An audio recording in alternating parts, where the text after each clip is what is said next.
SUVs అంటే sports utility vehicle అని అర్థం. ఇవి హై గ్రౌండ్ క్లియరెన్స్ని కలిగి ఉండి చూడ్డానికి చాలా గంభీరంగా ఎత్తుగా కనిపిస్తాయి. ఇవి చాలా శక్తివంతమైన ఇంజన్ని కలిగి ఉంటాయి. ఈ వెహికల్స్ ఎక్కువగా ఆఫ్ రోడ్ డ్రైవింగ్ చేసేవారికి, ఇసుక నేలల్లో, గుంతల్లో, హిల్ స్టేషన్స్ లో డ్రైవింగ్ చేసేవారికి ఈ వెహికల్స్ అనేవి బాగుంటాయి. ఎస్యూవీల్ని 4 రకాలుగా విభజించవచ్చు.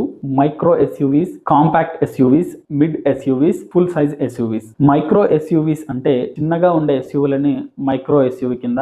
వీటికి example Tata punch, Hyundai Exter. ఇక కాంపాక్ట్ ఎస్యూవీ విషయానికి వస్తే ఇవి కాంపాక్ట్ గా ఉండి చూడ్డానికి ఎత్తుగా కనిపిస్తూ స్పోర్టీ లుక్ ని కలిగి ఉండి ఇవి సెమీ హాఫ్ రోడ్ వెహికల్స్ గా ఉంటాయి. Example Tata Nexon, Maruti Brezza, Kia Seltos, Kia Sonet. ఇక mid size SUVs. Mid size SUVs అంటే ఇవి చూడ్డానికి అంత చిన్నగా కాకుండా అంత పెద్దగా కాకుండా ఫుల్ సైజ్ ఎస్యూవీకి కొంచెం దగ్గరగా ఉంటాయి. ఇవి కూడా మంచి ఇంజన్ పర్ఫార్మెన్స్ ని, శక్తిని కలిగి ఉంటాయి. ఇవి మంచి ప్రీమియం ఫీచర్లను కలిగి ఉండి మిడ్ సైజ్ ఎస్యూవీలకి example Creta, Kia Seltos, Maruti grand Vitara. ఇక ఫుల్ సైజ్ ఎస్యూవీస్. ఇవి కంప్లీట్ గా ఫుల్ సైజ్ ఎస్యూవీస్. ఇవి చూడ్డానికి చాలా పెద్దగా, గంభీరంగా, అతి శక్తివంతమైన ఇంజన్ ను కలిగి ఉంటాయి. ఒక హుందాతనాన్ని ఇస్తూ ఇవి చాలా లగ్జరీగా, చాలా ఎక్స్పెన్సివ్ గా ఉంటాయి. వీటికి example Toyota Fortuner, MG Gloster, Mahindra Scorpio ఎన్.